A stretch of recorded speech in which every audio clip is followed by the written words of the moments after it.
नमस्कार दोस्तों, स्वागत है एक बार फिर से आपका आपके अपने YouTube चैनल में।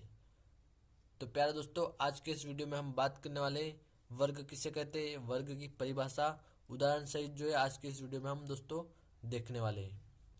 इससे पहले के वीडियो में दोस्तों हमने सम संख्या विषम संख्या किसे कहते हैं उसके बारे में जाना था, तो उसकी लिंक हम डिस्क्रिप्शन में दे देंगे। अगर आपने अभी तक वीडियो नहीं देखा है तो वहाँ जाकर आप देख लीजिए और अच्छे से समझ लीजिए कि विषम संख्या और सम संख्या जो है किसे कहते हैं। तो यहाँ पर हम बात करते हैं आज के वीडियो में वर्ग। तो सबसे पहले हम देख लेते हैं वर्ग को अंग्रेजी में दोस्तों स्क्वायर कहा जाता है। उसके बाद यहाँ पर हम देख लेते हैं वर्ग यानी स्क्वायर की जो है परिभाषा। तो प्यारे दोस्तों, किसी संख्या को जब उसी संख्या में दो बार गुणा किया जाता है तो प्राप्त संख्या उस संख्या का वर्ग होती है।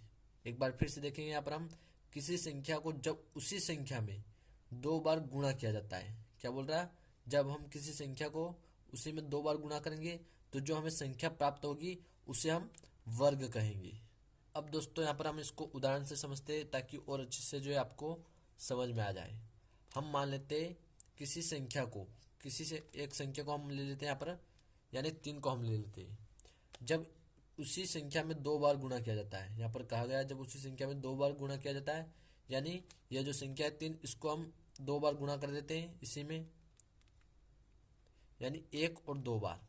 तो यहाँ पर 3 का गुणा हम 3 में करते हैं प्यारे दोस्तों, तो हमें यहाँ पर जो है 9 प्राप्त होगा।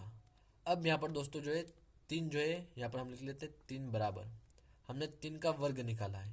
क्या दोस्तों, यहाँ पर हमने इस 3 का वर्ग निकाला जो कि हमें 9 प्राप्त हुआ। इसी प्रकार यहाँ पर हम देखते हैं, हम 5 ले लेते हैं, 5 का हम क्या करेंगे, वर्ग यानी स्क्वायर करेंगे। तो यहाँ पर बराबर हम लिखेंगे, इसको इसी में 2 बार गुणा कर देंगे, 5 गुणे 5। यहाँ पर हमें क्या प्राप्त होगा, 5 का गुणा अगर हम 5 में करेंगे तो हमें 25 प्राप्त होगा। तो यहाँ पर दोस्तों जो हमें 25 प्राप्त हुआ वही जो है हमारा वर्ग रहेगा। और दोस्तों जो यहाँ पर हमारा 5 है, यह जो रहेगा हमारा वर्गमूल रहेगा।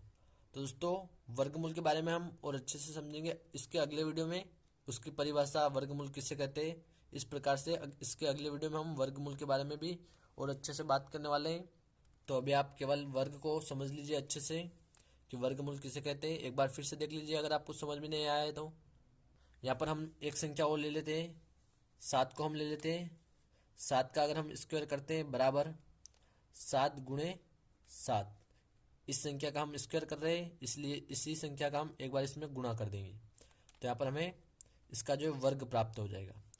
अगर हम 7 का गुणा 7 में करेंगे तो हमें 7 7 49, यानी यहाँ पर हमें 49 जो है 7 का वर्ग प्राप्त होगा दोस्तों। तो आशा करता हूँ आपको वर्ग जो है अच्छे से समझ में आ गया होगा, वर्ग किसे कहते हैं और इसकी परिभाषा भी आपको याद हो गई होंगी। और उम्मीद करता हूँ कि अब आप किसी भी संख्या का वर्ग आसानी से निकाल सकते हैं। धन्यवाद दोस्तों, वीडियो को लाइक और चैनल को सब्सक्राइब करना बिल्कुल भी ना भूलिएगा।